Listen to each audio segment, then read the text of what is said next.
Chers amis, bonjour.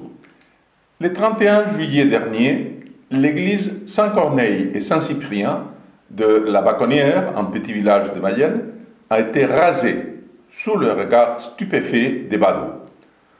Entre 2500 et 5000 églises françaises pourraient connaître le même sort d'ici 2029.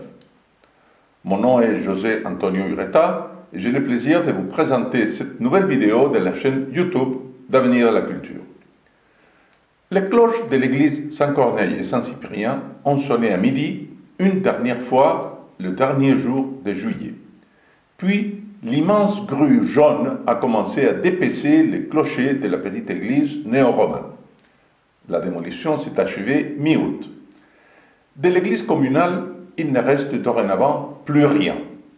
Dans cette église, comme dans toutes les églises du monde, le saint sacrifice de la messe a été célébré, des enfants ont été baptisés, des couples se sont mariés, des confessions ont été entendues.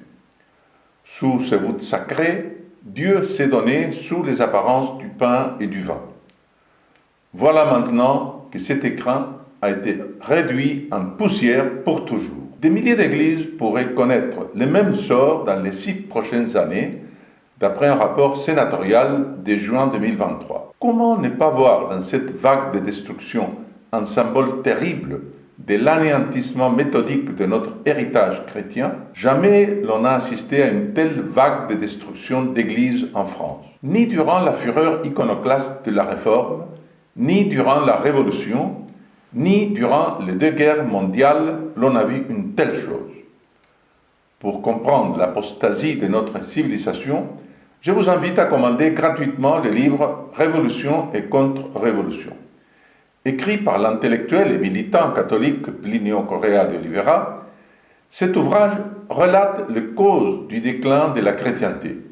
Il montre qu'il s'agit là d'un processus ancien, commencé à la fin du Moyen-Âge, et qui atteint son paroxysme aujourd'hui. Revenons à présent, si vous le voulez bien, à ce qui s'est passé à la Baconnière.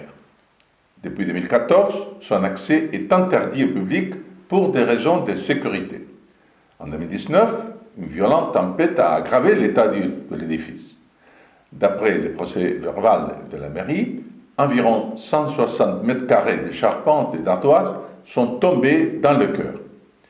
Le maire a contacté un cabinet d'architectes pour connaître le coût d'une éventuelle réparation.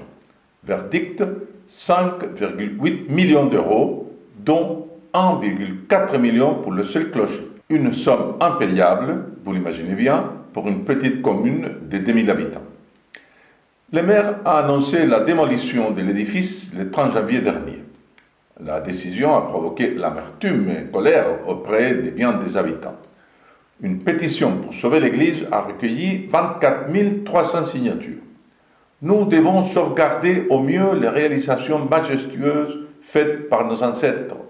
Mobilisons-nous pour conserver le patrimoine ancien. Pouvait-on lire sur le site de la pétition. Malgré la mobilisation populaire, l'église Saint-Corneille et Saint-Cyprien n'a pas pu être sauvée. À 12 km de là, l'église du Genêt-Saint-Île a subi les mêmes sorts. En février dernier, elle a été démolie, une nouvelle fois à cause des coûts d'entretien. Que fait donc l'État? En 2019, seulement 3% du budget du ministère de la Culture était alloué à l'entretien du patrimoine.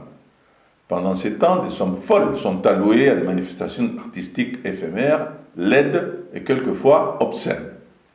Les maires des petites communes ont aussi leur part de responsabilité. Beaucoup laissent tomber petit à petit les églises en ruine et réagissent bien trop tard quand la seule option possible est la démolition.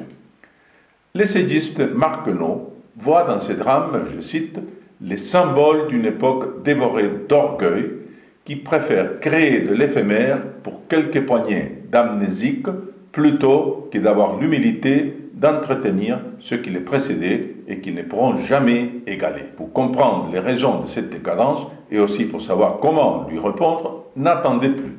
Commandez dès maintenant le livre Révolution et contre-révolution.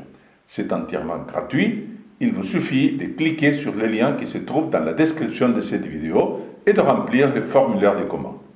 Bien sûr, si vous-même possédez déjà ce livre et souhaitez offrir un exemplaire à vos proches, vous pouvez aussi passer commande. Je vous dis à bientôt pour une prochaine vidéo et bonne lecture.